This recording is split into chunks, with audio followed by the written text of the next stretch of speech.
السلام علیکم. Good to have you at Urdu Audio Books. حاضر خدمت ہے نور راجپوت کا ناول عنکبوت، ایپیسوڈ 14. ایک رات کی خاموشی میں چاند کی ہلکی روشنی زمین پر پڑ رہی تھی جب ایک چھوٹا سا عنکبوت اپنے جال بچھانے میں مصروف تھا. اس کی چمکتی ہوئی رسیوں میں ایک خاص کشش تھی، جیسے وہ خوابوں کی دنیا کے دروازے کی طرح کھل رہی ہوں. ہر دھاگا جو اس نے اپنی مہارت سے بنا تھا ایک نئے راز کی کہانی سناتا تھا. وہ جانتا تھا کہ اس کے جال میں پھنسنے والے ہر شکار کے ساتھ ایک نیا راز جڑا ہوا ہے، اور وہ ان کہانیوں کو سننے کے لیے بے چین تھا. اس کی آنکھوں میں ایک عجیب چمک تھی، جیسے وہ وقت کی قید سے آزاد ہو کر ہر چیز کا مشاہدہ کر رہا ہو. جب ہوا چلی تو اس کے جال کی رسیوں نے ایک نرم سی سرگوشی کی، جیسے وہ اپنی دنیا کی حفاظت کرنے کی کوشش کر رہے ہوں. اس کی موجودگی میں ایک پراسرار سکوت تھا جو ہر چیز کو گہری سوچ میں ڈال دیتا تھا. یہ لمحے کی خوبصورتی تھی جہاں ہر چیز ایک لمحے کے لیے رکی ہوئی محسوس ہوتی تھی، اور ہر دلکش منظر میں ایک نئی کہانی چھپی ہوئی تھی. اس رات وہ عنکبوت صرف ایک مخلوق نہیں تھا، بلکہ ایک کہانی کا راوی بن چکا تھا جو اپنے جال میں خوابوں کو قید کر رہا تھا. وہ عنکبوت جو اپنے خوابوں کا جال بن رہا تھا، وہ صرف اس جال کی خوبصورتی کو دیکھ رہا تھا. وہ بھول گیا تھا اس کا جال کتنا کمزور تھا، اور کبھی کبھی خواہشوں کے نرم ریشے موت کے پھندے بن جاتے ہیں. تو چلیے بڑھتے ہیں عنکبوت کی کہانی کی طرف، جہاں فجر معراج نے اپنے خواب کو اپنے سامنے ٹوٹتے دیکھا. وہ خواب جسے وہ زخمی آنکھوں سے سینت رہی تھی، وہ جسے زخمی انگلیوں سے بن رہی تھی، وہ خواب جس میں روح زخمی تھی. اس نے پوری قوت سے الماری کے پٹ بند کیے اور پلٹ کر دیکھا. اسٹوڈنٹس کے گروہ اپنی اپنی میزوں سے سر اٹھائے اسے دیکھ رہے تھے. کچھ کی آنکھوں میں حیرانی تھی تو کچھ کی آنکھوں میں استہزاء، جبکہ کچھ تماشائی تھے. لمحے بھر میں سچویشن بھانپ کر اب تماشا شروع ہونے کی خواہش کرنے لگے. جو پہلے سے جانتے تھے کہ کیا ہونے والا تھا وہ پرسکون کھڑے تھے، چہرے پر مصنوعی ہمدردی سجائے. وہ فجر معراج کا حظ اٹھانا چاہتے تھے، پر وہ ملون تھی. وہ کسی کو حق نہیں دیتی کوئی اس کی تکلیف کا تماشا بنائے. اس نے گہرا سانس لیا اور ایک نظر پورے اسٹوڈیو روم پر ڈالی. وہ پہلی نظر میں جان چکی تھی کہ کون اس پر خوش تھا اور کون اس سے ہمدردی محسوس کر رہا تھا اور کون کمینی مسکراہٹ چھپانے کی کوشش میں تھا. شدت جذبات سے اس کا چہرہ سرخ پڑ گیا. وہ مٹھیاں بھیچے کھڑی رہی اور اسٹوڈنٹس انتظار کر رہے تھے تماشا شروع ہونے کا، اس کے چیخنے چلانے رونے پیٹنے کا. پر لمحے گزرنے لگے اور خاموشی بھیانک ہو گئی. اس کی نگاہیں جو شعلے اگل رہی تھیں وہ آہستہ آہستہ سرد پڑنے لگیں. ایک ٹھنڈا تاثر اس کی آنکھوں میں اتر آیا. اس کے دل کی دھڑکن نارمل ہونے لگی، جبکہ سامنے کھڑے اسٹوڈنٹس اس بھیانک خاموشی کی وجہ سے دھیرے دھیرے بڑھنے لگے. بائیں جانب سے کھڑکی سے چھن کر آتی روشنی میں فجر معراج واضح تھی. وہ چیخی چلائی نہیں، وہ کچھ نہیں بولی. وہ کیا سوچ رہی تھی؟ بس ایک آخری نظر اس نے سب پر ڈالی اور پھر وہ جھکی اور ایک گھٹنے موڑ کر دوسرے پاؤں کے پنجے کے بل بیٹھتے وہ اپنے گاؤن کے ٹکڑے اٹھانے لگی. ہاتھوں میں لرزش تھی، آنکھوں میں بے ساختہ نمی ابھری. ایک دو خیر خواہ کلاس فیلوز کی جانب بڑھے. فجر، آر یو اوکے؟ وہ اس کے اوپر جھکے ہوئے تھے جو ہونٹوں کو آپس میں پیوست کیے خود پر ضبط کر رہی تھی. یہ بہت ہی برا ہوا ہے. بھیانک خاموشی ختم ہوئی اور شور پھیل گیا. پورا روم اب سرگوشیوں سے گونج اٹھا. ہمیں میڈم روشنا کو بلانا چاہیے. انہیں جیسے ہوش آ گیا تھا. آنسو اس کی پلکوں کی باڑ توڑنے کو تیار تھے. تم میری توہین نہیں کر سکتے. اس نے ہاتھ روک کر اشکوں کو للکار دی.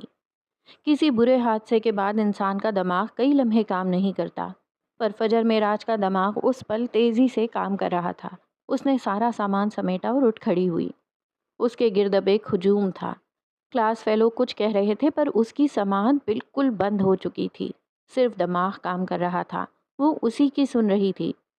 اس نے جو ایکسٹرا مٹیریل بچا ہوا تھا وہ دونوں بازوؤں میں بھر لیا، پھر الماری بند کرتے وہ پلٹی، سب دور ہٹ گئے۔ اب وہ بیگ اٹھاتے مٹیریل کو سنبھالتی کمرے سے نکل گئی۔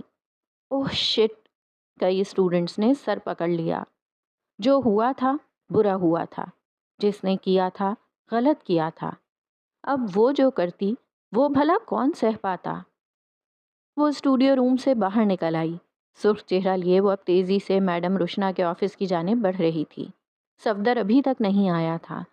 تیز تیز قدم بڑھاتے وہ بالکل نہیں جانتی تھی کہ وہ آگے کیا کرنے والی تھی، پر اسے میڈم رشنا سے کچھ کنفرم کرنا تھا۔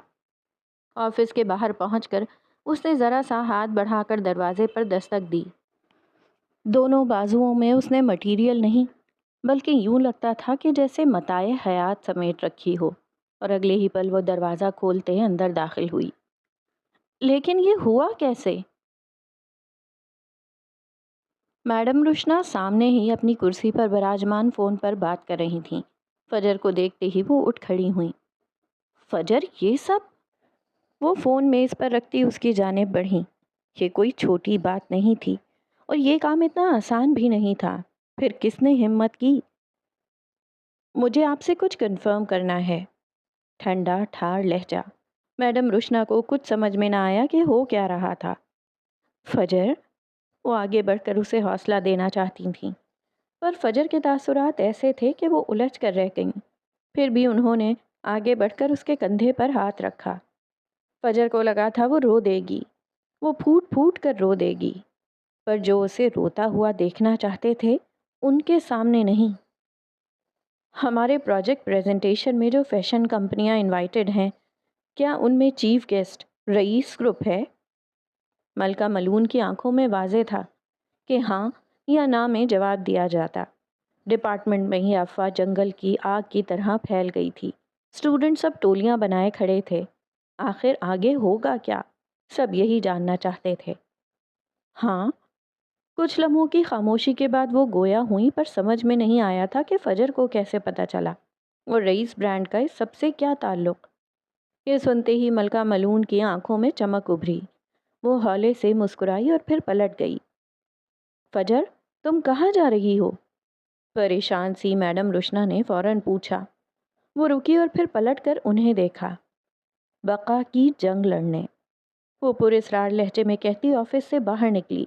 باہر اسٹوڈنٹس کا ایک جھمگٹا تھا۔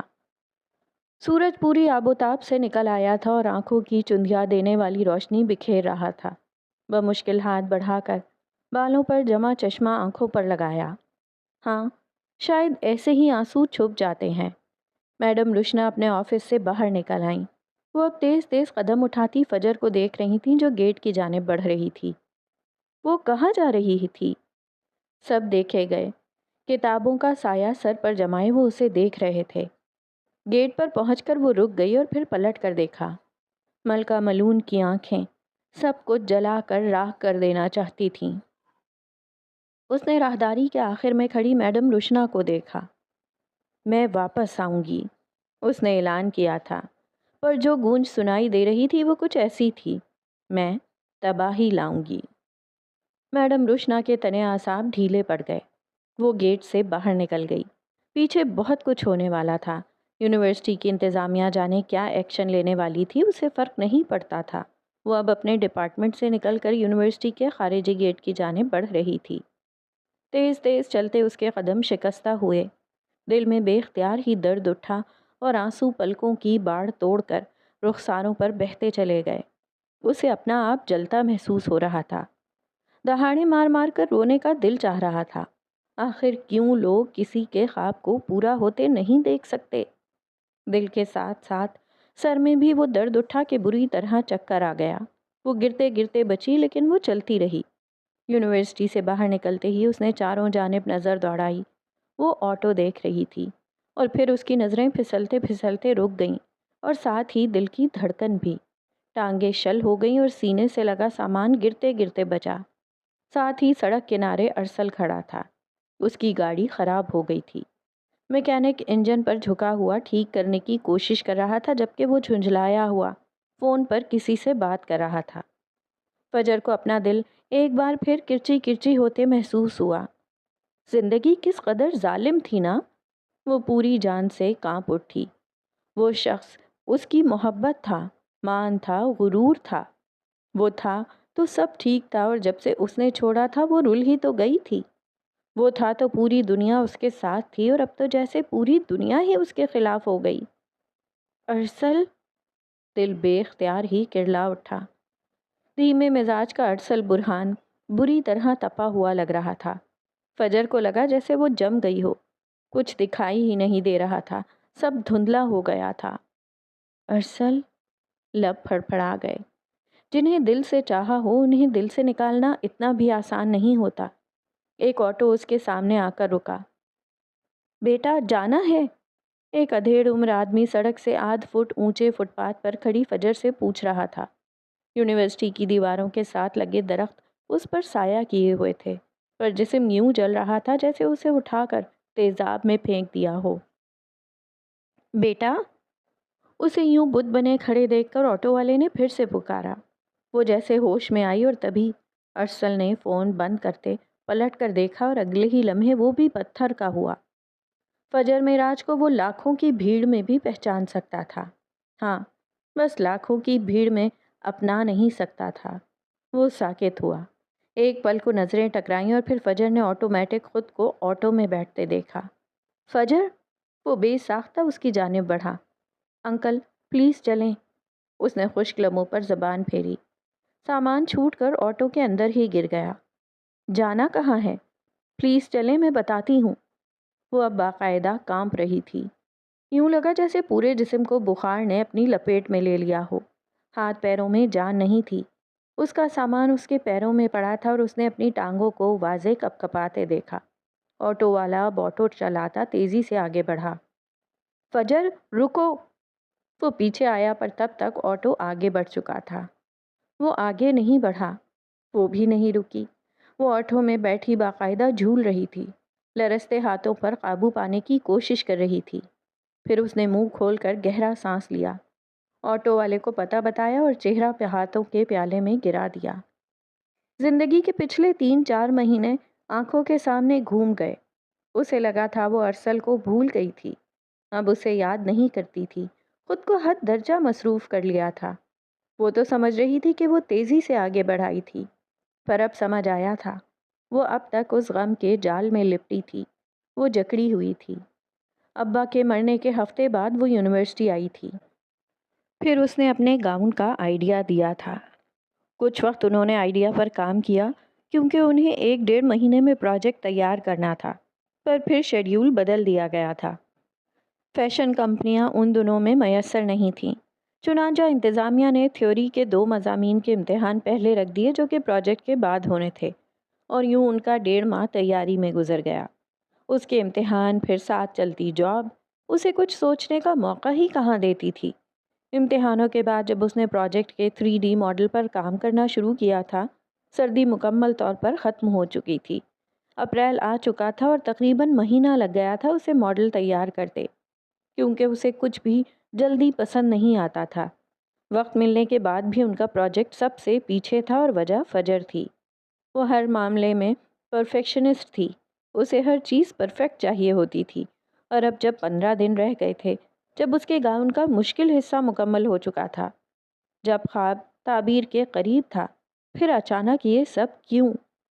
وہ پھوٹ پھوٹ کر رونا چاہتی تھی، پر رویا نہیں جا رہا تھا۔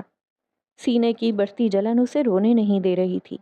اسے اب احساس ہوا تھا وہ آگے نہیں بڑھی تھی، صرف وقت تیزی سے گزرا تھا، اور اسے پتہ نہیں چلا، کیونکہ وہ ایک ڈورمنٹ کنڈیشن میں تھی، ڈپریشن میں، جہاں وہ کام تو سارے کر رہی تھی، پر اپنے جذبات اور احساسات کو نہیں سمجھ پا رہی تھی، جہاں وہ خود کو نہیں سمجھ پا رہی تھی۔ پر ارسل کے سامنے آتے ہی چھناکا ہوا تھا، خول ٹوٹ گیا تھا، اور اسے اب تکلیف محسوس ہو رہی تھی۔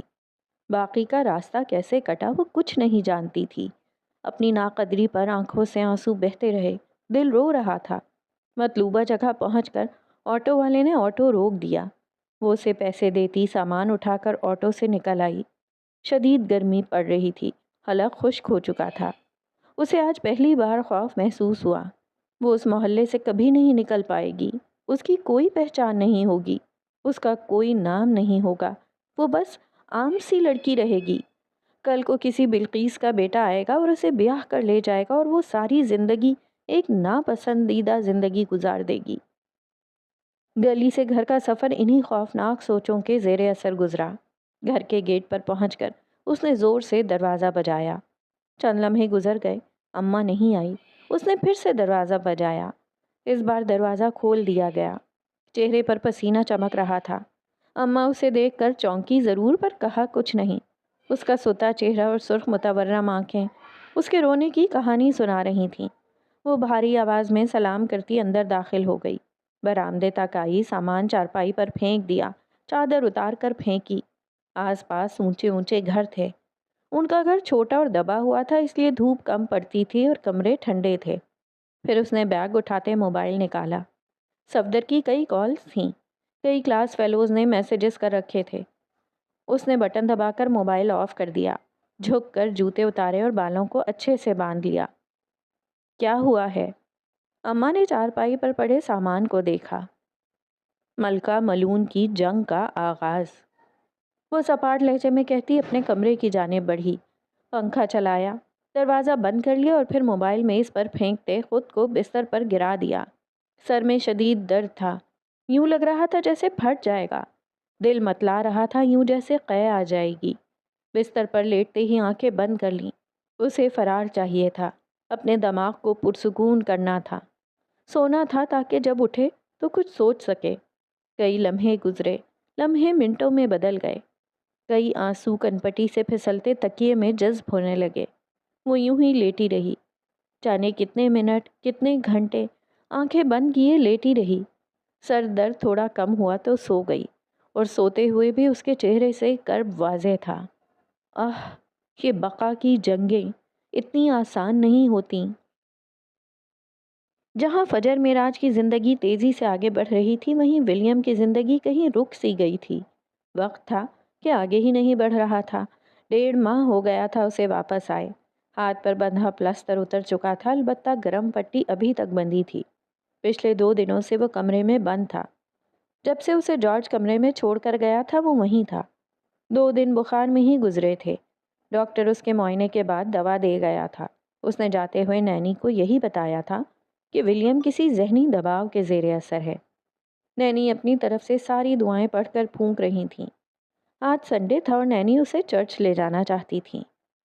نینی، میرا بالکل دل نہیں ہے، اس نے صاف انکار کیا، جبکہ نینی تو حیران رہ گئی۔ ولیم نے کبھی چرچ جانے سے انکار نہیں کیا تھا۔ وہ تو بچپن میں خوشی خوشی جایا کرتا تھا، اور بڑے ہو کر بھی اس نے کبھی نینی کو انکار نہیں کیا۔ یہ پہلی بار تھا، اور ولیم جوزف کی زندگی میں بہت کچھ پہلی مرتبہ ہو رہا تھا۔ نینی کو مایوسی ہوئی، پر وہ خود ہی چلی گئیں۔ وہ چرچ سے اس کے لیے کچھ لانا چاہتی تھیں، کچھ ایسا جو اسے سکون پہنچاتا، کچھ ایسا جو اس کی بے چینی کو کم کرتا۔ نینی کو پکا یقین تھا، اس بار وہ یقیناً کچھ بھیانک ہوا تھا۔ کوئی بری چیز اس سے چمٹ گئی تھی۔ وہ باہر جا نہیں رہا تھا اور نیل اندر آ نہیں رہا تھا۔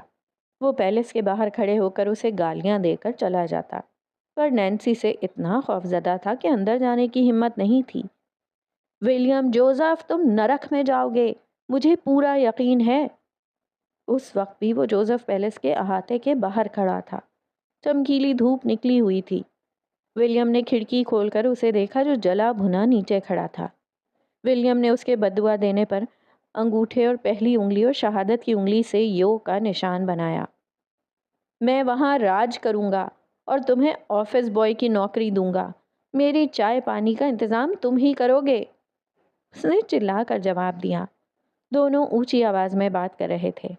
نیل کا دل کر رہا تھا پتھر مار مار کر جوزف پیلس کی ساری کھڑکیاں شہید کر دے، پر پہرے دار اسے اوپر پہنچانے میں ذرا تکلف نہ کرتے۔ تم ذلیل انسان، تم وہاں اکیلے سڑو گے، بلکہ تم اس دنیا میں ڈوب مرو۔ وہ اس پر لعنت بھیجتا پلٹ گیا۔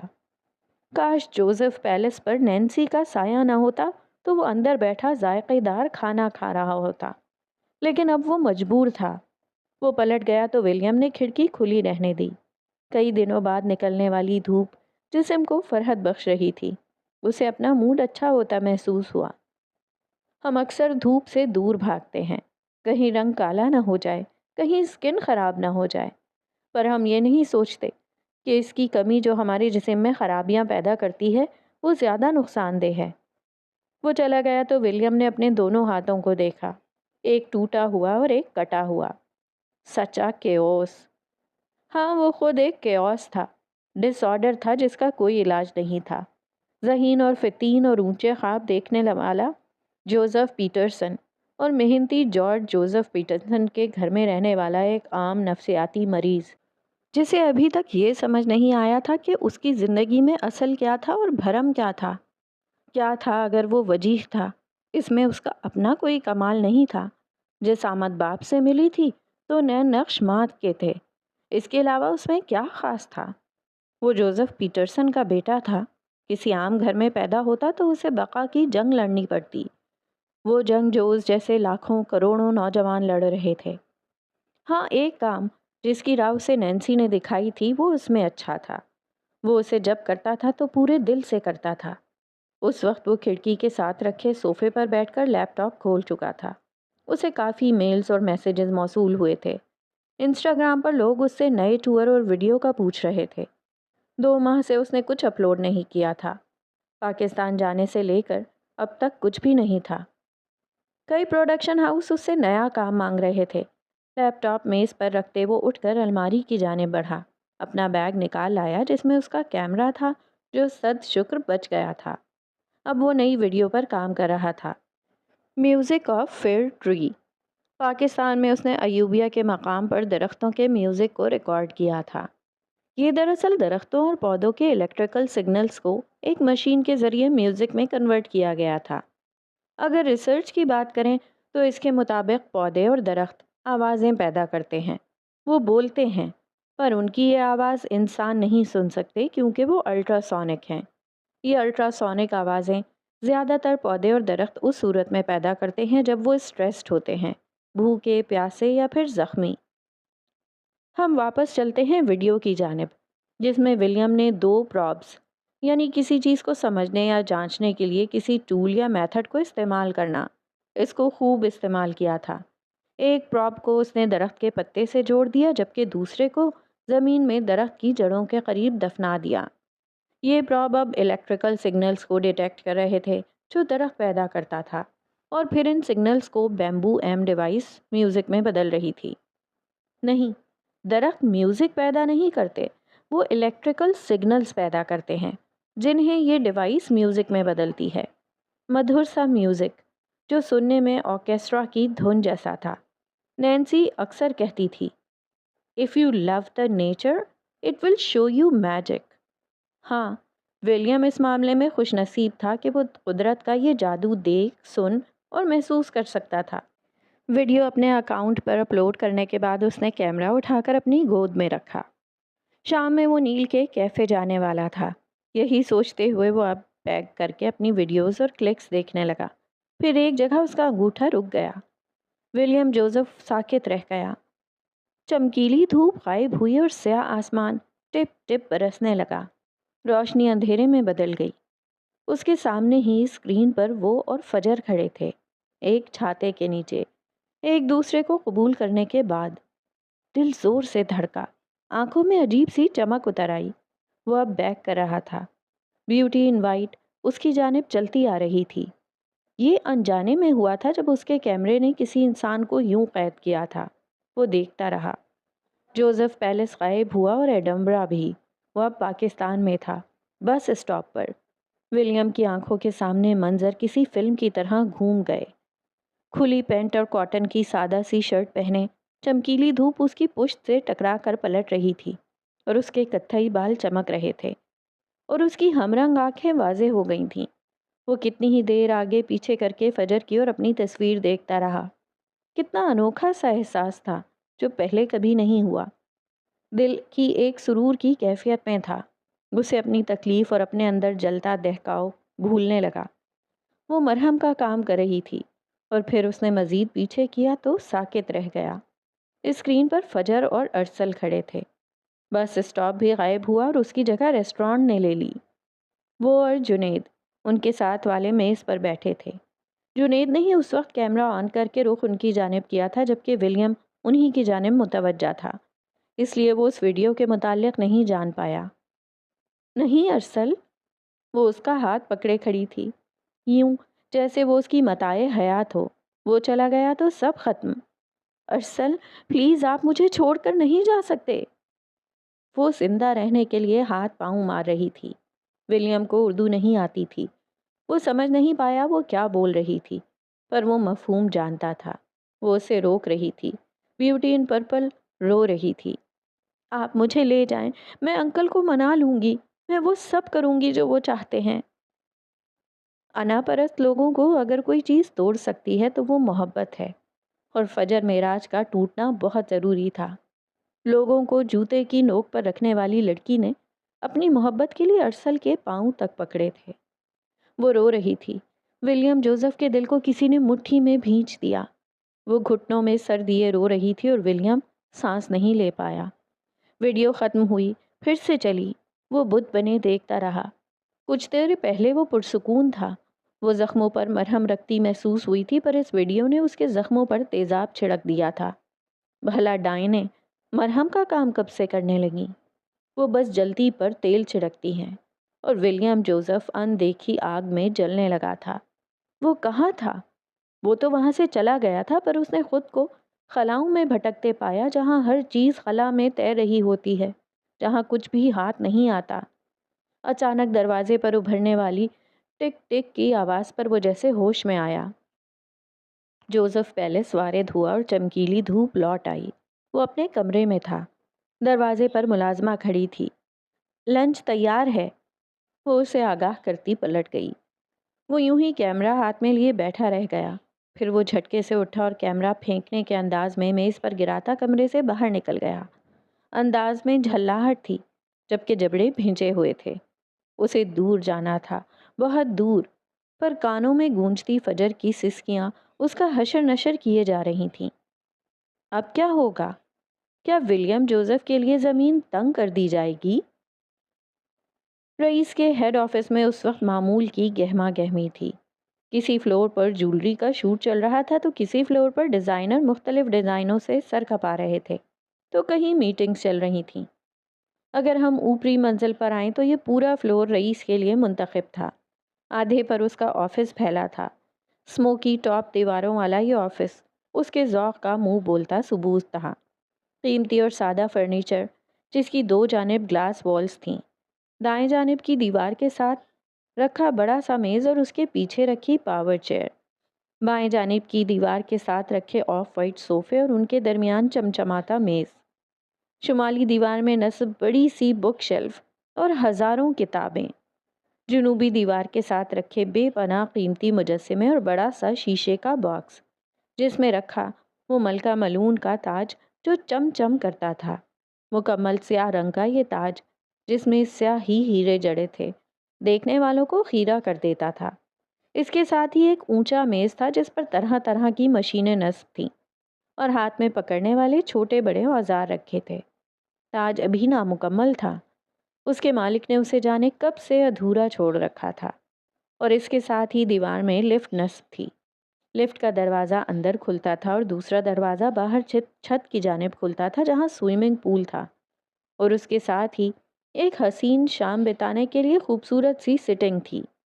کمرہ جتنا بڑا تھا اتنا ہی عالی شان بھی تھا۔ اور اس وقت رئیس کا مالک اسموکی ڈریس پینٹ کے ساتھ ہم رنگ ڈریس شرٹ پہنے اس تاج کے سامنے کھڑا تھا۔ دونوں ہاتھ پینٹ کی جیبوں میں ڈالے وہ اس تاج کو دیکھ رہا تھا جسے اس نے سالوں پہلے بنانا شروع کیا تھا، پر ابھی تک نامکمل تھا۔ ٹن کی آواز کے ساتھ لفٹ کا دروازہ کھلا اور مراد عالم لفٹ سے باہر نکلا۔ اس نے رئیس کو تاج کے سامنے کھڑے دیکھا تو بے ساختہ مسکرا دیا۔ وہ قدم قدم چلتا اور رئیس سے ایک قدم پیچھے کھڑا ہوا۔ آخر کس حسن کی ملکہ کے نصیب میں ہوگا یہ تاج پہننا؟ وہ سرگوشی نما بولا۔ حسن کی ملکہ نہیں، ملکہ ملعون۔ رئیس نے فوراً تصحیح کی۔ بدی کے بادشاہ کو ملکہ ملعون چاہیے؟ وہ کہتے ہوئے بڑے سے جار کے سامنے سے ہٹ گیا۔ اب وہ اپنی کرسی کی جانب بڑھ رہا تھا۔ کہو کیا خبر لائے ہو؟ وہ اب اپنی کرسی پر بیٹھ چکا تھا۔ خوبصورت چہرہ واضح ہو گیا، سلیقے سے جمے سائیڈ پارٹ بال اور متناسب نین نقش۔ وہ خالص مشرقی مرد تھا، اس کی گندمی رنگت اس پر جچتی تھی۔ شکور کے گھر سے آ رہا ہوں، سامان پہنچا دیا گیا ہے۔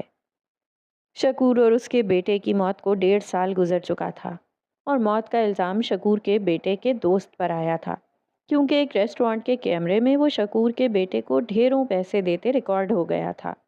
یہ پیسے اس نے اس لیے دیے تھے کہ وہ باپ بیٹا رئیس کے خلاف بولیں، پر اس کے کھیل میں اسے ہی پھنسا دیا گیا۔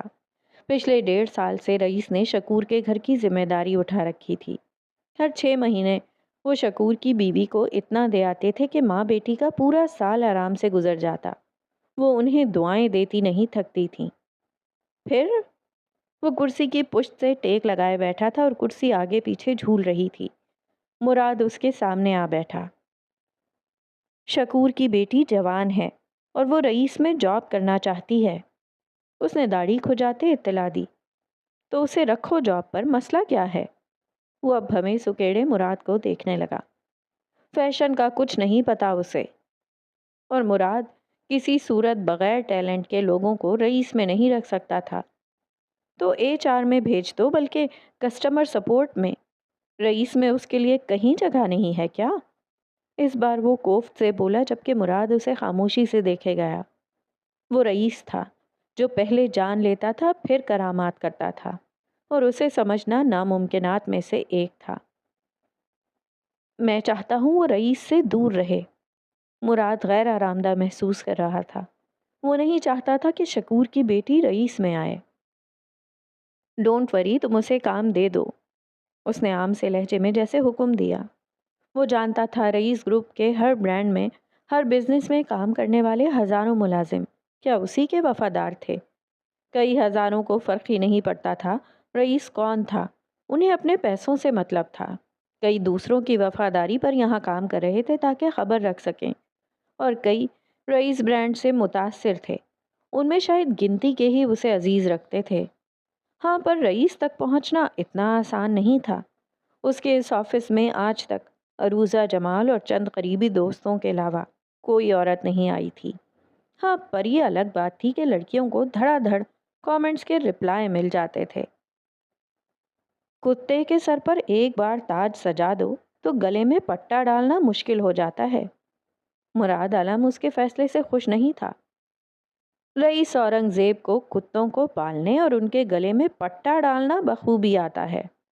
پہلی بار اس ساری گفتگو میں رئیس کے چہرے پر سرد پن نظر آیا۔ اس لیے تمہیں پریشان ہونے کی ضرورت نہیں ہے، تم شالے کی لانچ کا بتاؤ۔ اس نے بات پلٹ دی۔ وہ مراد کے ساتھ مزید اس موضوع پر بات نہیں کرنا چاہتا تھا۔ کام چل رہا ہے، جیسا چہرہ میں چاہتا ہوں وہ مل نہیں رہا۔ مراد نے بھی کرسی سے پشت ٹکا دی۔ وہ نہ صرف رئیس کا وفادار تھا بلکہ وہ اس کا دوست بھی تھا۔ وہ سالوں سے ساتھ تھے۔ تمہیں کیا لگتا ہے کوئی آسمان سے اترے گی تمہارے لیے؟ مراد صاحب، تمہارے سٹینڈرڈ میں دیکھ رہا ہوں دن بدن ہائے ہوتے جا رہے ہیں۔ تم رئیس کو بند کرواؤ گے کیا؟ وہ خوشگوار لہجے میں بولا تو مراد عالم ہنس دیا۔ ویل، میرے یہ سٹینڈرڈ ہائے رئیس نے ہی کیے ہیں، اور میں کسی بھی ایرے غیرے کو نہیں رکھ سکتا۔ اس نے فخر سے کندھے اچکاتے جواب دیا۔ وہ رئیس کا بازو تھا۔ مراد عالم اور عروزہ جمال رئیس اورنگزیب کے لیے جان بھی دے سکتے تھے اور جان لے بھی سکتے تھے۔ تو پھر اب کیا کرو گے؟ شالے کی لانچ میں زیادہ دن نہیں ہیں۔ وہ دلچسپی سے اسے دیکھتے بولا۔ جانتا تھا مراد کوئی نہ کوئی حل نکال لیتا تھا، یہ اس کا کام تھا۔ رئیس جولری کے ہر لگژری ڈیزائن کو کب کہاں کیسے لانچ کرنا تھا یہ وہ جانتا تھا۔ اس کے ساتھ وہ فائنینس پر بھی نظر رکھتا تھا، جبکہ عروزہ کے ذمے رئیس کے سبھی برانڈز کی سیکیورٹی تھی۔ وہ سیکیورٹی ہیڈ تھی۔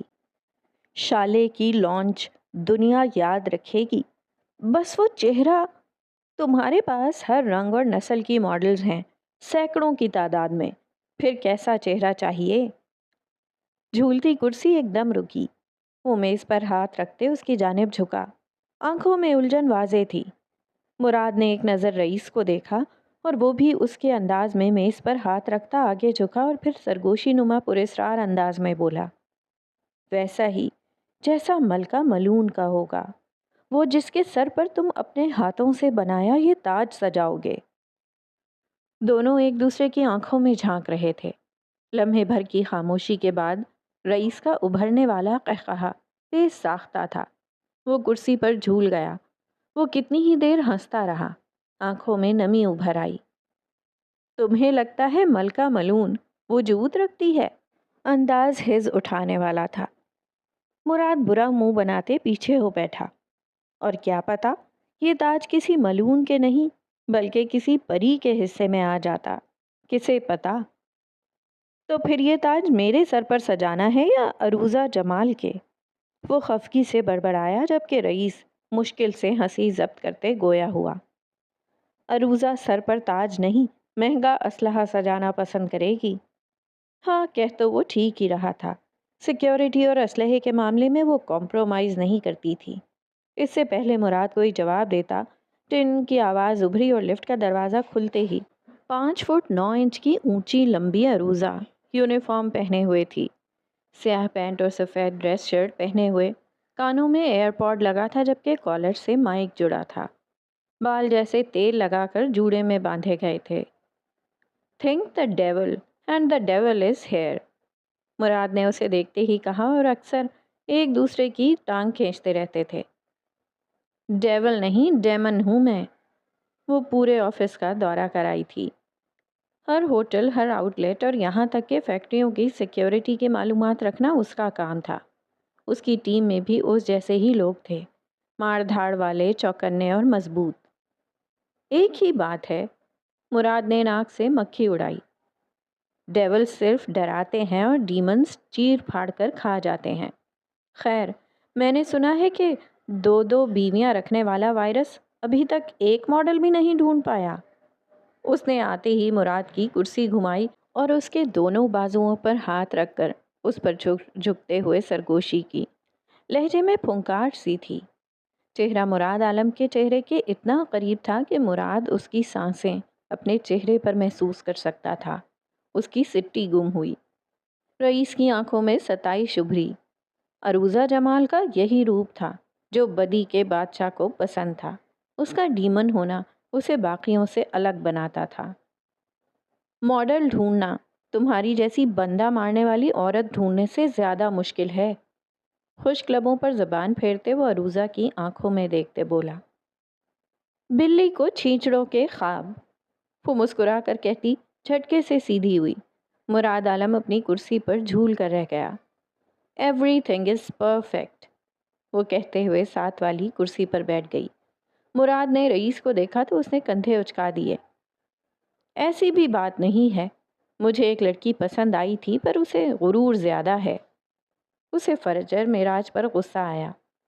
ہاں تو یہ بات ہے، اور تم چاہتے ہو وہی لڑکی یہ شوٹ کرے؟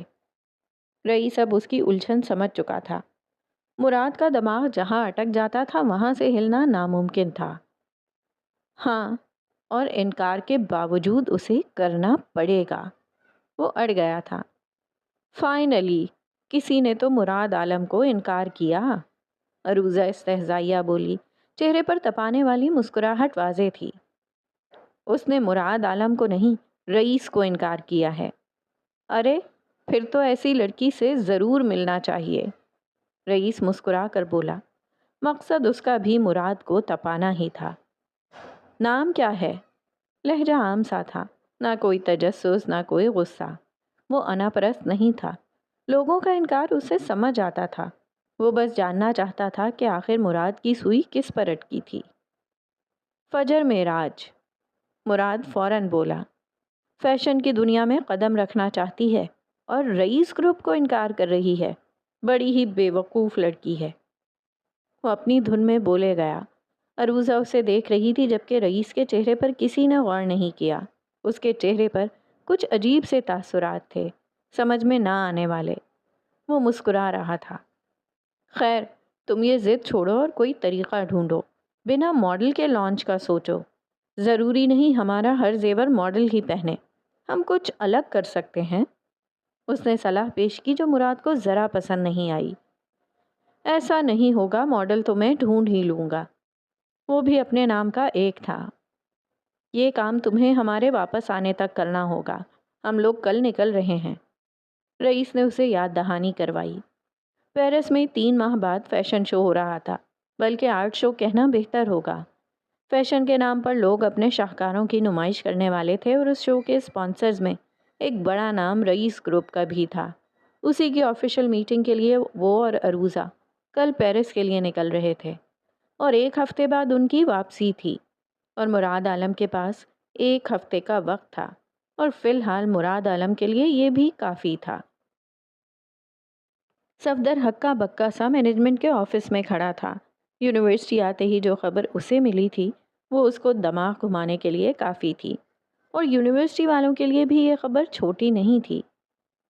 الماری کی چابیاں کس کے پاس ہیں؟ اس سے مختلف سوال کیے جا رہے تھے۔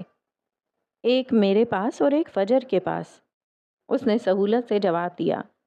تصور کے پردے پر ملکہ ملون منہ سے آگ نکالتی دنیا کو جلا کر بھسم کر رہی تھی۔ وہ جھرجھری لے کر رہ گیا۔ تم دونوں یونیورسٹی سے کس وقت نکلے تھے؟ عجیب سوال تھے، وہ تنگ آ گیا تھا۔ مجھ سے سوال جواب کے بجائے اگر آپ سیکیورٹی کیمرہ چیک کریں تو زیادہ بہتر ہوگا۔ غصہ تو وہ بھی تھا، اتنی محنت پر پانی پھر گیا تھا۔ کمرے میں 1 منٹ کے لیے خاموشی چھا گئی۔ میڈم روشنا، کیا آپ کیمرہ چیک کروا سکتی ہیں؟ اس نے براہ راست میڈم روشنا کو مخاطب کیا۔ وہ ان کی سپروائزر تھیں اور ابھی تک شوق میں تھیں۔ پروجیکٹ اور اسٹوڈیو روم کا کیمرہ 2-3 دنوں سے کام نہیں کر رہا۔ مینجمنٹ کی طرف سے جواب آیا تو وہ ساکت رہ گیا۔ یہ کیسے ممکن ہے؟ سیکیورٹی کو بلایا جائے، ان سے پوچھ گچھ کریں، یہ کوئی معمولی بات نہیں ہے۔ ہمارا سال ضائع ہو جائے اور ہماری محنت۔ اب وہ مزید نہیں کھپ سکتا تھا۔ اس پر ورکنگ جاری ہے، آپ فجر کو بلائیں، ہمیں ان سے بھی بات چیت کرنی ہے، یہ ضروری ہے۔ مینجمنٹ چاہ رہی تھی کہ کسی طرح بات ان دونوں پر ہی گرا دی جائے، ان کی حرمت پر کوئی لفظ نہ آئے۔ اس کا نمبر بن جا رہا ہے، وہ بیٹھ کر یہاں کا تماشا نہیں دیکھ سکتی۔ وہ پہلی بار روڈ ہوا تو نرگسی آدمی کو بھی غصہ آتا تھا۔ میڈم روشنا نے اسے پرسکون رہنے کا اشارہ کیا تو وہ کمرے سے نکل گیا۔ باہر آ کے اس نے فجر کا نمبر ملایا جو ابھی تک بن جا رہا تھا۔ ڈیم اٹ، فجر فون اٹھاؤ یار۔ وہ بے طرح جھنجھلا گیا تھا۔ جبکہ اگر ہمارے پوش ایریا سے نکل کر پرانے محلے کی طرف آئیں، وہاں جہاں فجر معراج رہتی تھی، وہ ابھی تک بے سدھ سوئی ہوئی تھی۔ دن کیسے گزرا کچھ پتہ نہیں چلا، اور اس وقت شام کے تقریباً 5 بجنے والے تھے۔ ایک جھٹکے سے اس کی آنکھ کھل گئی۔ وہ چت لیٹی تھی، پسینے سے بھیگی ہوئی۔ چھت سے لٹکتا پنکھا بند تھا، یقیناً بجلی چلی گئی ہوگی۔ وہ کئی لمحے یوں ہی لیٹی رہی، یعنی یہ برا خواب نہیں تھا، جو کچھ ہوا تھا حقیقت میں ہوا تھا۔ وہ جھٹکے سے اٹھ بیٹھی، آنکھیں مسلتی بیڈ سے اتری اور الماری سے ایک پرانا سا لون کا جوڑا نکال کر کمرے سے باہر نکل گئی۔ اماں عصر کی نماز پڑھ رہی تھیں۔ وہ باتھ روم کی جانب بڑھی اور 10 منٹ بعد وہ شاور لے کر باہر نکلی۔ بال تولیے سے خشک کیے اور صحن میں لگے نل سے وضو کیا۔ اس کا ارادہ نماز پڑھنے کا تھا، اللہ سے بات کرنی تھی، اور ضروری بات تھی۔ اماں نے اسے وضو کرتے دیکھا تو دعا مانگ کر جائے نماز چھوڑتی اٹھ کھڑی ہوئیں۔ کچھ منٹوں بعد وہ بڑا سا دوپٹہ لپیٹے نماز پڑھ رہی تھی۔ چارپائی پر رکھا اس کا سامان اب ساتھ رکھی میز پر پڑا تھا۔ برآمدہ چھوٹا تھا، ایک جانب 4 کرسیاں اور ان کے درمیان میز رکھی تھی اور ساتھ ہی ایک چارپائی پڑی تھی۔ وہ اب دعا مانگ رہی تھی، جبکہ اماں اس وقت چائے پیتی تھیں۔ وہ نماز کے بعد چائے بنانے باورچی خانے میں گھس گئیں۔ اللہ مجھ میں اتنا ظرف نہیں ہے کہ میں ایسے لوگوں کو معاف کر دوں، میں اپنا بدلہ لوں گی، اور آپ جانتے ہیں فجر معراج کتنی بری ہے، میں بس چاہتی ہوں میں کچھ زیادہ برا نہ کروں۔ کچھ دیر بعد وہ دعا کرتی اٹھ کھڑی ہوئی۔ آنکھوں میں نمی چمک رہی تھی۔ برآمدے میں لگا پنکھا گڑ گڑ چلنے لگا۔ وہ سکون کا سانس لیتی اٹھ کھڑی ہوئی۔ جائے نماز تہہ کر کے رکھ دیا، چادر اتار کر چارپائی پر ڈال دی اور میز پر پڑے اپنے سامان کو دیکھا۔ آنکھیں اب ملکہ ملون کا قہر ڈھا رہی تھیں۔ بالوں کو ڈھیلا سا فولڈ کر کے کہچا لگا لیا۔ اماں مجھے بھی چائے پینی ہے۔ وہ ہانک لگاتی کمرے کی جانب بڑھی، میز پر پڑا اپنا فون اٹھا لائی اور کرسی کھینچ کر بیٹھ گئی۔ اماں اور اس کا رشتہ عجیب سا ہو گیا تھا۔ اماں اب ڈانٹتی نہیں تھی، لڑتی بھی نہیں تھی، ایک سرد مہری اتر آئی تھی۔ ابا کی کبھی پرچون کی 2 دکانیں ہوا کرتی تھیں جو انہوں نے بیمار پڑنے کے بعد کرائے پر دے دی تھیں۔ انہی کا کرایہ آتا تھا۔ کبھی اماں راشن لے آتی تو کبھی وہ لے آتی۔ وہ کھانے کو کچھ لاتی تو کبھی اماں کھا لیتی، کبھی یوں ہی پڑا رہتا۔ زندگی بس یوں ہی گزر رہی تھی۔ اماں نے دوبارہ بلقیس کے بیٹے کا ذکر نہیں کیا تھا، اور نہ کبھی فجر نے اپنے نکاح کا، اور نہ ہی ابا کی بات ہوتی تھی۔ اماں کو جیسے چپ لگ گئی تھی۔ کرسی پر بیٹھتے اس نے سب سے پہلے فون آن کیا۔ ڈھیروں میسیجز اور ڈھیروں نوٹیفیکیشنز اس کے منتظر تھے۔ صفدر نے کئی کالز، کئی میسیجز کیے تھے۔ فجر نے کلاس کا گروپ کھولا۔ پور فجر اسے مینشن کیا جا رہا تھا۔ کچھ افسوس کر رہے تھے اور کچھ مذاق اڑا رہے تھے۔ 2000 کے قریب گروپ میں میسیجز تھے، وہ سارے نہیں پڑھ پائی۔ سوائپ کرتی اس کی انگلیاں ٹھہر گئیں۔ گائز، ہوٹل کی بکنگ ہو چکی ہے، سب تیار رہیں۔ کلاس کا گروپ پروجیکٹ کے اگلے دن ٹور کے لیے نکل رہا تھا، اور شو آف اس قدر زیادہ تھا کہ ہوٹل کی بکنگ تک کی رسید بھیجی ہوئی تھی۔ سب کچھ فائنل تھا، اچھا خاصا پیسہ لگایا گیا تھا۔ بس انتظار تھا تو پروجیکٹ پریزنٹیشن کا، کب ہو اور کب وہ لوگ نکلیں۔ 3 دن کا ٹور تھا۔ فجر کی آنکھیں چمک اٹھیں اور اگلے ہی پل اس نے گروپ بند کرتے گوگل اوپن کیا۔ رئیس گروپ کی ویب سائٹ سے اس نے مراد عالم کا نمبر نکالا اور اگلے لمحے اس کی انگلیاں مراد عالم کا نمبر ڈائل کر رہی تھیں۔ ملکہ ملون کی آنکھیں قہر ڈھانے کو تیار تھیں۔ سر درد پہلے ہی کافی کم تھا۔ اماں نے چائے کا کپ لا کر میز پر رکھ دیا۔ بیل جا رہی تھی لیکن وہ فون نہیں اٹھا رہا تھا۔ پھر اس نے رئیس گروپ کے ہیڈ آفس کا نمبر ملایا۔ ریسیپشن پر موجود لڑکی نے اٹھا لیا۔ مجھے مراد عالم سے بات کرنی ہے۔ سلام دعا کے بعد وہ مدعے پر آئی۔ آپ کی تعریف؟ دوسری جانب سے پوچھا گیا۔ آپ فی الوقت انہیں بتائیں کہ فجر معراج بول رہی ہے۔ کمر کرسی سے ٹکا دی اور ٹانگیں سامنے رکھے میز پر لمبی کر لیں۔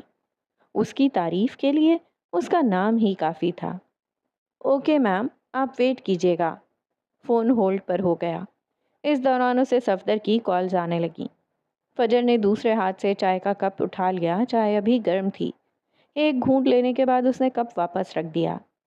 سر، کوئی فجر معراج آپ سے بات کرنا چاہ رہی ہیں۔ اے سی کی ٹھنڈک میں بیٹھا مراد عالم چونک سا گیا، پر اگلے ہی پل وہ مسکرا دیا۔ پیچھے ہو کر خود کو کرسی پر گرایا اور کال ٹرانسفر کرنے کا حکم دے دیا۔ کال ٹرانسفر ہو گئی۔ رئیس گروپ کو کوئی انکار کر ہی نہیں سکتا۔ استہزا بھری آواز رئیس ہیڈ آفس سے اڑی اور تیرتی ہوئی فجر کی سماعت سے جا ٹکرائی۔ کہہ تو آپ ٹھیک ہی رہے ہیں۔ چائے کا کپ پھر سے اٹھا کر لبوں سے لگا لیا۔ کیا فائدہ نہانے کا؟ گرم سیال تو پھر سے اندر انڈیل رہی تھی، لیکن یہ ایک آتش فشاں کا بھلا گرم چائے کیا بگاڑ سکتی تھی؟ میں جانتا تھا تو مجھے کال ضرور کرو گی۔ کتنا اعتماد تھا اس کے لہجے میں۔ اور میری بدقسمتی کہ مجھے یہ کال کرنی پڑی۔ مراد عالم کا قہقہہ بے ساختہ تھا۔ کہیے محترمہ، کتنی ماڈلز ہائر کر چکی ہیں اب تک؟ وہ طنز کے تیر بھگو بھگو کر مار رہا تھا۔ اور فجر معراج مر ہی نہ جائے۔ ڈھیٹ لوگ کہاں مرتے ہیں؟ پہلے تو آپ بتائیے کہ میری یونیورسٹی میں پروجیکٹ پریزنٹیشن کے نام پر ہونے والے فیشن شو کا چیف گیسٹ رئیس گروپ ہے نا؟ دوسری جانب پل بھر کی خاموشی چھا گئی۔ تمہیں کیسے پتا چلا؟ مراد عالم کی بھویں سکڑ گئیں۔ ملکہ ملون کو خبریں پوری رکھنی چاہیے، وہ ایک ادا سے بولی۔ اماں اپنی چائے کی پیالی لیے اب چارپائی پر بیٹھ چکی تھیں۔ کنکھیوں سے فجر کو دیکھنے لگیں۔ اس کے پیروں میں اس کے ٹوٹے خواب کی کرسیاں پڑی تھیں، کٹا پٹا سا برائیڈل گاؤن۔ تو تم ہو ملکہ ملون؟ وہ تھوڑا حیران ہوا، لیکن اپنی حیرانی پر جلدی قابو پا گیا۔ چہرے پر اب دلچسپی تھی۔ فجر معراج کے علاوہ اور کون ہو سکتی ہے؟ وہ اسی اعتماد سے بولی، گھونٹ گھونٹ چائے پیتی 22 سالہ فجر معراج 39 سالہ مراد عالم کو حیران کر رہی تھی۔ کیا چاہتی ہو؟ وہ مدعے پر آیا۔ فجر مسکرا دی۔ یونیورسٹی کا ایونٹ 3 دن آگے کرنا ہے، وہ بنا کسی توقف کے بولی، لہجہ واضح اور صاف تھا۔ کچھ پل خاموشی چھائی رہی اور پھر مراد عالم کا ابھرنے والا قہقہا بے ساختہ تھا، عز اٹھانے والا۔ کیوں؟ تمہارا کام مکمل نہیں ہوا؟ وہ طنزیہ بولا، لہجہ آگ لگانے والا تھا، پر جو پہلے ہی آتش فشاں ہو اسے کیا جلانا؟ کچھ ایسا ہی ہے، آپ بتائیں کر سکتے ہیں یا نہیں؟ یہ کوئی مذاق نہیں ہے۔ وہ اب سنجیدہ ہوا۔ ایک یونیورسٹی کا ایونٹ رئیس گروپ سے بڑا تو نہیں ہے؟ وہ بھی سنجیدہ تھی۔ اماں کے چہرے پر کئی سائے آئے اور گزر گئے۔ وہ خالی خالی نظروں سے فجر کو دیکھے گئیں۔ کبھی کبھی انسان خود کنویں میں چھلانگ لگاتا ہے۔ آج انہیں یقین ہو گیا تھا۔ علم کا نقارہ بج چکا تھا، موت کا اعلان ہو چکا تھا۔ عنکبوت نے فجر معراج کے گرد علم بننا شروع کیا۔ اور میں ایسا کیوں کروں گا؟ وہ مراد عالم یوں ہی نہیں تھا، کسی کو فیور دینا اسے پسند نہیں تھا۔ کیونکہ آپ کو شالے کی لانچ کے لیے میری ضرورت ہے۔ چائے کا کپ خالی ہو گیا تو اس نے میز پر رکھ دیا۔ نکھری نکھری سی فجر معراج اپنے پیروں کو دیکھ رہی تھی۔ رئیس میں تمہاری جیسی لڑکیوں کی کمی نہیں ہے، دنیا بھر کا ٹیلنٹ بھرا پڑا ہے۔ رئیس میں ٹیلنٹ کی کوئی کمی نہیں ہے، میں مانتی ہوں، وہ سنجیدہ سی بولی۔ پھر تمہیں خود کو لے کر اس قدر خوش فہمی کیوں ہے؟ ابرو اچکا کر پوچھا گیا۔ وہ واقعی جاننا چاہتا تھا۔ کیونکہ رئیس کے ٹیلنٹڈ لوگ خواب بنتے ہیں، نائٹ میئرز بننے والی فجر معراج واحد ہے۔ یہ حد سے پر اعتماد لوگ جانے خود کو کیا سمجھتے ہیں۔ لیکن یہ کیا؟ مراد عالم اس بات سے متاثر نظر آ رہا تھا۔ ہاں، آرٹسٹ لوگ خوابوں سے زیادہ نائٹ میئرز پر توجہ دیتے ہیں۔ انہیں ڈارکنیس کھینچتی ہے، انہیں برائی فیسینیٹ کرتی ہے۔ تو تم شوٹ کرو گی؟ وہ اب سنجیدہ نظر آ رہا تھا۔ میں لانچ میں مدد کروں گی، آپ فیور سمجھ لیں۔ لڑکی، تم رئیس گروپ کو فیور دو گی؟ وہ محظوظ ہوا۔ فیور تو میں اپنے باپ کو بھی نہ دوں، اور دینے پر آؤں تو رئیس کے باپ کو بھی دے دوں، پر فی الوقت میں بقا کی جنگ لڑ رہی ہوں، تو آپ فیور کے بدلے فیور سمجھ لیں۔ دوسری جانب خاموشی چھا گئی۔ یہ ناممکن ہے، اس نے صاف انکار کیا۔ مجھے نہیں لگتا مراد عالم کے لیے ناممکن کا لفظ ایگزسٹ بھی کرتا ہوگا۔ وہ محظوظ ہوئی۔ انداز تپانے والا، بھڑکانے والا تھا۔ تم مجھے مینیپولیٹ کر رہی ہو؟ مراد عالم کی بھویں اٹھی ہوئی تھیں، چہرے کے نقوش خفگی بھرے تھے۔ مجھے مینیپولیشن نہیں پسند، پر افسوس کہ لوگ ہو جاتے ہیں۔ بس اعتماد ہو تو اتنا ہو۔ مراد عالم کچھ نہ بول پایا۔ سوچ لیں، آپ کا فائدہ ہے، میں اس خبر کا انتظار کروں گی۔ اس نے فون بند کیا اور موبائل آف کر کے میز پر پھینک دیا۔ گہرا سانس لے کے خود کو نارمل کیا۔ اس کے پیروں کے قریب اس کا ٹوٹا پھوٹا خواب پڑا تھا۔ فجر معراج نے ایک نظر دیکھا اور آنکھیں میچ لیں۔ کبھی کبھی راستے کی رکاوٹیں قدرت کی طرف سے اشارے ہوتے ہیں کہ ہمیں آگے نہیں بڑھنا چاہیے، قدم روک لینے چاہیے۔ اماں نے بڑے دنوں بعد ایسی کوئی بات کی تھی۔ آج ان کا لہجہ مختلف تھا، جیسے کسی پڑھی لکھی عورت کا ہو۔ وہ فجر کے پیروں میں پڑے کٹے ہوئے گاؤن کے ٹکڑے دیکھ رہی تھیں۔ ان کے چہرے پر عجیب مردنی تھی، گرب تھا، استہزاء تھا، اپنے لیے، فجر کے لیے۔ فجر نے آنکھیں کھولیں اور رخ موڑ کر انہیں دیکھا۔ انہوں نے نظریں کپڑے سے ہٹا کر فجر پر جما دیں۔ رک جاؤ فجر، تم کنویں کی جانب بڑھ رہی ہو۔ وہ دنیا اندھا کنواں ہے، فرار کا راستہ پھر نہیں ملے گا۔ فجر حیرت سے انہیں تکے گئی۔ کیا عجیب تھا آج، ان کی باتیں یا پھر ان کا لہجہ، یا پھر وہ خود الگ سی تھیں۔ اماں، اس نے اماں کی جانب رخ پلٹتے انہیں پکارا۔ فجر معراج کو موت قبول ہے، ہار نہیں، اس نے گردن اکڑا کر جواب دیا۔ اماں جانتی تھیں وہ ٹھیک کہہ رہی تھی۔ اس کی بات سنتے ہی اماں کے چہرے پر استہزائیہ مسکراہٹ پھیل گئی۔ پھر موت قبول کرو فجر معراج، موت قبول ہو، وہ عجیب سے لہجے میں کہتی اٹھ کھڑی ہوئی، جبکہ فجر الجھ گئی تھی۔ اماں اٹھ کر اپنے کمرے میں گھس گئیں، جبکہ فجر نے گہرا سانس لیا۔ وہ دل ہی دل میں دعا کر رہی تھی کہ مراد عالم کسی طرح ایونٹ آگے کروا دے۔ بس 3 دن، بس 3 دن، کیا ہو جاتا اگر وہ آگے کروا دیتا؟ باہر صحن میں سورج کے سائے لمبے ہوتے جا رہے تھے۔ وہ کرسی سے پشت ٹکائے آنکھیں بند کیے یوں ہی بیٹھی رہی۔ دماغ میں آوازوں کا کوہرام برپا تھا، لوگوں کی آوازیں، تکلیف دہ آوازیں، اور ان آوازوں میں اپنے دل کی، اپنے دماغ کی سننا بہت مشکل ہوتا ہے۔ پورا دن کسی فلم کی طرح گھومنے لگا اور جیسے کیمرہ آ کر ارسل برہان پر سلو ہو گیا۔ دل میں درد کی عجیب سی ٹیس اٹھی۔ کتنا تکلیف دہ تھا نا اسے نظر انداز کرنا، پر اب تو کر دیا تھا، اور پہلا قدم کبھی بھی آخری نہیں ہوتا۔ غم پروسیس کرنے میں وقت لگتا ہے، پہلے غم کو قبول کرنا، پھر اسے پروسیس کرنا، اور پھر آخر میں اس سے ایگزٹ لینا ایک لمبا طریقہ کار ہے۔ اور فجر معراج دوسری سٹیج پر تھی۔ وہ غم قبول کر چکی تھی، اب پروسیسنگ میں تھی، اور پھر ایگزٹ رہ جاتا۔ کیا وہ یہ سب کر پائے گی؟ ایڈمبرا کا پرائیویٹ کلب اس وقت میوزک کی اونچی آواز سے گونج رہا تھا۔ وہ کلب جو ایلیٹ کے لیے تھا، وہ کلب جہاں تک میڈیا کی رسائی نہیں تھی اور جہاں عام لوگ نہیں جا سکتے تھے۔ کاؤنٹر کے قریب رکھے سٹول پر بیٹھا ولیم عجیب سی کیفیات کا شکار تھا، اور اس کے ساتھ ہی بیٹھا نیل حیران تھا۔ کوئی اور موقع ہوتا تو وہ یہاں آنے پر بہت خوش ہوتا، پر حالات مختلف تھے۔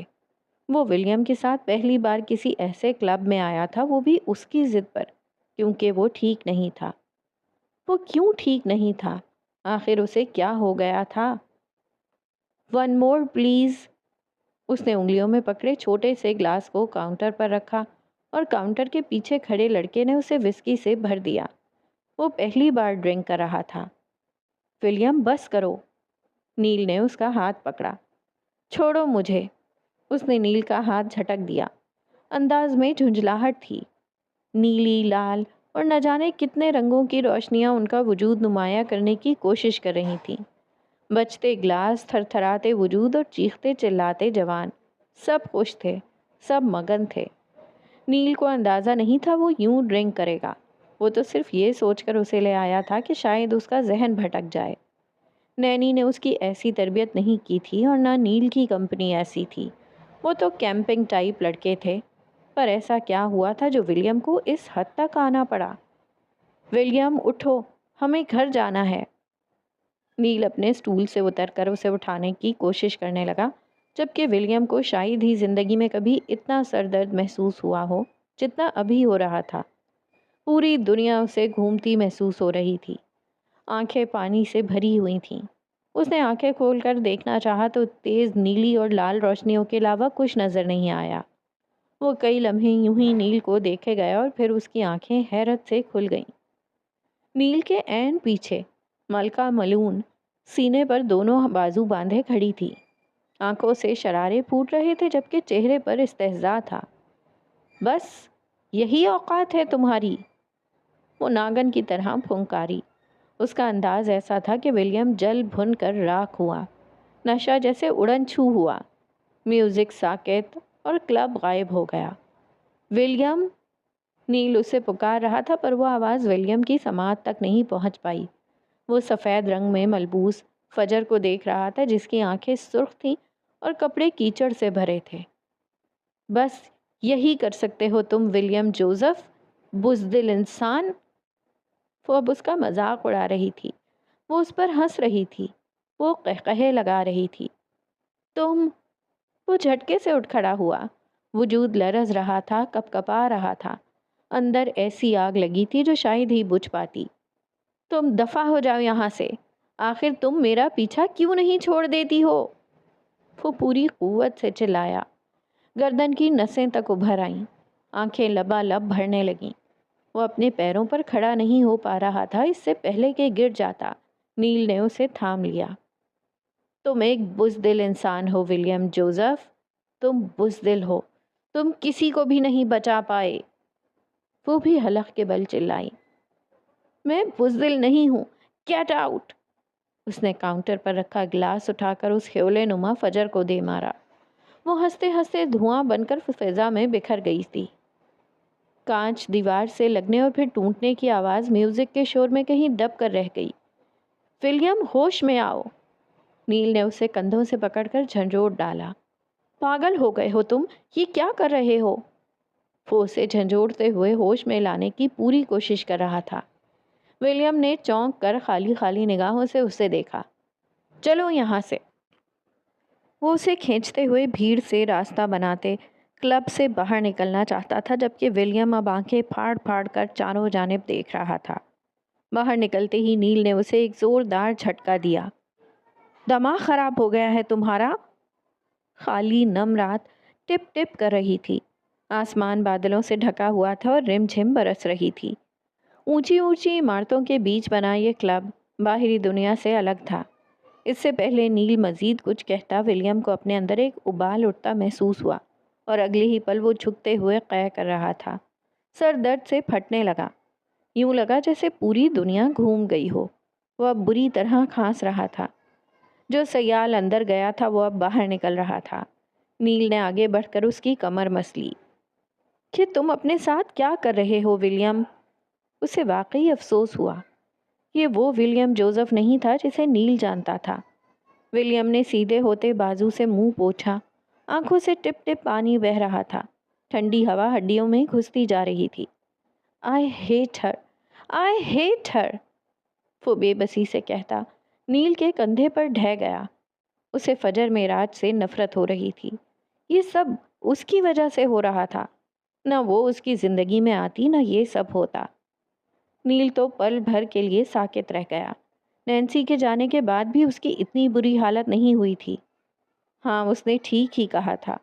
فجر اس کی موت تھی، موت۔ کچھ دیر بعد وہ دونوں ٹیکسی میں بیٹھے جوزف پیلس کی جانب جا رہے تھے۔ قے کر کر کے ولیم کی حالت بری ہو چکی تھی۔ وہ دونوں ہاتھوں سے اپنا سر تھامے نیل کی گود میں سر رکھے لیٹا تھا، جبکہ نیل کبھی اتنا نہیں گھبرایا تھا۔ وہ اس کا سر دبانے کی کوشش کر رہا تھا۔ اس نے کئی بار سوچا کہ جارج کو فون کر کے ولیم کی حالت کا بتائے، پھر ارادہ ملتوی کر دیا۔ پیلس پہنچنے کے بعد وہ اس کا ایک بازو اپنے کندھے پر ڈالے اسے سنبھالتے اندر لے آیا تھا۔ لاؤنج میں ہی نینی بے چینی سے اس کا انتظار کر رہی تھیں۔ ولیم، وہ تڑپ کر اس کی جانب بڑھیں۔ کیا ہوا ہے اسے؟ وہ اب اسے تھامتے نیل سے پوچھنے لگیں جو نظریں چرا رہا تھا۔ ان کی سالوں کی تربیت پر کیسے منٹوں میں پانی پھیر دیا تھا، جبکہ نیل کو اپنی بے وقوفی کا شدت سے احساس ہوا۔ آخر وہ اسے یہاں کیوں لایا تھا؟ اسے ولیم کو اپنے گھر لے جانا چاہیے تھا۔ وہ طبیعت خراب ہے۔ اپنے کندھے سے اس کا بازو ہٹایا تاکہ وہ اپنے پیروں پر کھڑا ہو سکے۔ ولیم نے آنکھیں کھول کر انہیں دیکھا۔ نینی کا عکس دھندلا سا نظر آیا۔ دیواروں پر لگی مشعلوں کی لٹیں پھڑپھڑائیں۔ جانے کون سی کھڑکی کھلی رہ گئی تھی جو ٹھنڈی ہوا نیل کو اپنی ہڈیوں میں گھستی محسوس ہوئی۔ نینی؟ وہ لڑکھڑا گیا، اور اس کے ساتھ ہی نینی کا وجود بھی۔ زمانہ شراس عورت تھیں، جان گئی تھی وہ حواس میں نہیں تھا۔ نینی؟ وہ پھر سے انہیں پکارتے ان کی جانب بڑھا، جو پھٹی پھٹی نگاہوں سے اسے دیکھ رہی تھیں۔ مجھے اس سے نفرت ہے۔ وہ الفاظ بے ترتیب سے تھے۔ ولیم؟ نیل نے اس کا رخ اپنی جانب کرنے کی کوشش کی، پر وہ اٹھلا کر نینی کی جانب متوجہ رہا۔ او نینی، آپ ایسے کیوں دیکھ؟ باقی الفاظ اس کے منہ میں رہ گئے۔ سیاہ فام نینی کا ہاتھ اٹھا اور چٹاخ کی آواز ابھری۔ ولیم لڑکھڑا کر نیل سے ٹکرا گیا تھا۔ نیل کا دل اچھل کر حلق میں آیا۔ زندگی میں پہلی بار نینی نے ولیم پر ہاتھ اٹھایا تھا۔ ان کے چہرے پر کرب، تعصب اور بے یقینی رقم تھی۔ آنکھیں چھلک جانے کو بےتاب۔ ولیم کا نشہ جیسے اڑن چھو ہوا۔ اس نے بے ساختہ اپنے گال پر ہاتھ رکھا جو بے طرح جل رہا تھا۔ پھر اس نے سیدھا کھڑے ہونے کی بھرپور کوشش کی، ایک جھٹکے سے نیل کے ہاتھ ہٹا دیے۔ اب وہ سیدھا کھڑا تھا، آنکھوں میں نمی لیے وہ نینی کو دیکھ رہا تھا۔ دونوں کی آنکھیں رم جھم برسنے کو تیار تھیں۔ نینی، اس نے پھر سے نینی کو پکارا، پر اس بار لہجے میں کرب تھا، تکلیف تھی۔ اس نے مسکرانے کی کوشش کی پر نہیں مسکرایا گیا۔ اگلے پل پھر سے مسکرانے کی کوشش کی، اس بار وہ ہنس دیا، آنکھوں سے آنسو پوچھ ڈالے، پھر جبڑے بھینچ لیے اور اگلے ہی پل وہ پھوٹ پھوٹ کر رو دیا۔ نینی کا دل سینے میں ٹوٹ پھوٹ کا شکار ہوا۔ اس سے پہلے وہ کچھ کہتی، ولیم آگے بڑھتے ان سے لپٹ گیا۔ کیا ہو گیا ہے تمہیں ولیم؟ وہ ان کے کندھے پر ٹھوڑی جمائے جھکا ہوا تھا۔ آنکھوں سے آنسو ٹوٹ کر نینی کے اونی بلاؤز میں جذب ہونے لگے۔ نینی، میں ٹھیک نہیں ہوں، میں نینی نے اپنے بازو تڑپتے سسکتے ولیم کے گرد پھیلا دیے۔ سالوں کا غبار وہ اپنے اندر لیے پھرتا تھا، وہ آج نکل رہا تھا۔ وہ رو رہا تھا، اپنی تکلیف بیان کر رہا تھا۔ نیل انہیں نم آنکھوں سے دیکھتے بے ساختہ مسکرا دیا۔